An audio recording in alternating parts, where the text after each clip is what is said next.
Happy Monday. So I was asked by a viewer to do a video on my views of homosexuality. And I'll say kind of right away that I guess I've had a lot of experiences with different people and just so many kind of a varied amount of experiences that I don't have a definitive view on homosexuality.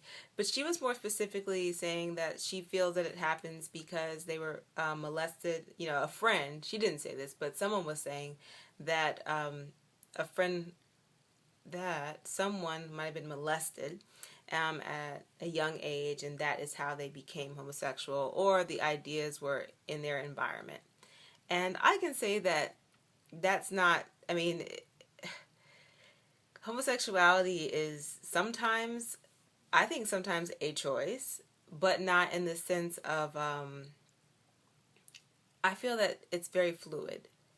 I think that I've talked to a variety of people. One person said that they liked girls, a male, they liked girls, but right when puberty hit, they liked boys. I know another person who dated girls, and he told me that he enjoyed sex way more with women than with men. But he had strong emotional connections that maybe were more powerful and more connecting with men. We can look at their childhood and see that sometimes maybe you can say that the male presence wasn't as strong, but it doesn't mean that in a man, if the male presence isn't as strong, that all of a sudden that they're going to be homosexual. I don't think that's a rule at all.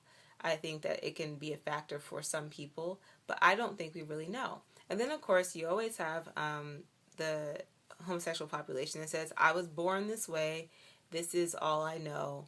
I've always liked, girls, or I've always liked boys, and that's what it is. I know for me, I've always liked boys, so I can't see why someone else, couldn't have always liked something for whatever reason. Um, yeah, since I was young liking boys. It wasn't like it hit when I was 12. When I was 5, I had crushes on little boys. In preschool, I had 3 boyfriends. So, well, they weren't real boyfriends, but meaning I had 3 boys that I liked, and I liked them. So I think that, but at the same time, I found that when I got to college, there were a lot of girls who felt they've always liked boys, but started to enjoy the company of women. I went to a women's college, so there was plenty of opportunity to explore that aspect of themselves. So, from that point of view, sexuality to me really isn't it's not stagnant, because when it comes down to it, all it really is putting something in a hole, moving it all around, or not putting something in a hole, um, you know, pushing, pulling, tugging, and then bam. That's sex. It's not that complicated. So the fact that people make it more complicated than it is something I don't get. Sex is really basic. It's a basic thing to do. Anyone can do it. So therefore, I don't see how sexuality can be that fixed. So I'll tell you a story. And this story is it. In honesty, it's really homosexuality and sexuality or pansexual. It's not fascinating to me. I really don't care who does what with what or who or whatever. But I'll tell you a really cool story that I enjoyed. So I was dating this kind of like hippie guy, and he lived in a commune. And in that commune, everybody was very communal, right? And they all shared the same food, and it was just this whole thing. They all felt like we were in a house together and we are together. All right. Well, everyone in that house was very who they were. You know what I mean? It wasn't like they had to be anyone else. So you had people who were activists. You had people who were gay, but they were activists. They weren't just gay, they were activists. You had people who were starting community gardens, that kind of thing. And in this commune, they had bees, they composted, they had gardens. They were really hardcore, with this kind of lifestyle that they were creating. And so there was a guy who was um, very clearly gay. Like he wasn't necessarily effeminate, but he was very confident. He seemed like the kind of person where if you were to ask him, I could see him saying, "Of course, I've always known." He had that kind of energy. He was very clear in who he was. He wasn't he didn't really seem he very seemed very confident and very clear. And I we had picnics where one of his boyfriends or someone he was seeing was there, and they were very affectionate. So he wasn't someone who was ever shy or anything like that. And then there was a girl in the same commune, and she was like a hardcore lesbian, in the more butcher sense, in the sense that she had the short hair, she was an activist, she was, very strong in who she was, very strong.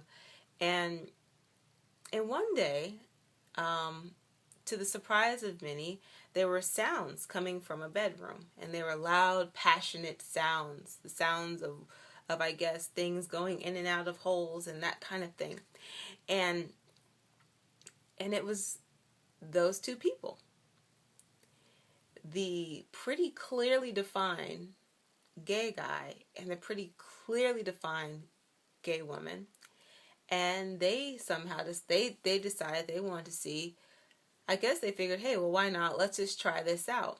Because they shared lots of the same ideals. They shared a similar view on life. They shared a similar sense of humor. They like to do a lot of the same things. And so then they decided to put their soft and kind of hard parts together and see what happens there. They found out that they really enjoyed it. And to this day, that couple is still together, and they speak very beautifully of each other. And that blew my whole world apart on what sexuality was and what it is. So, in conclusion, homosexuality, heterosexuality, pansexuality, bisexuality, I just don't think that it's really it's always a one way kind of formula. I think that there's a lot of factors that can come into it. There's a lot of factors that make someone definitive in it, and there's a lot of factors that can also help you or make you not definitive in it, whatever your sexuality is, whatever you claim. That's what I see. And I think it's just what it is. It's not, and it's really not a big deal. And I think that so many people put a big deal in it. At the end of the day, if you look at it from a spiritual perspective, no matter what the bodies are that are coming together, masculine and feminine are still coming together in some way, some form. Someone's the receiver, someone's the giver. It's all still happening. So if you strip away the physical flesh, masculine and feminine are still coming together. It just comes together in very unique ways because humanity isn't stagnant. We're always changing, we're always shifting. So that's what it is. Okay.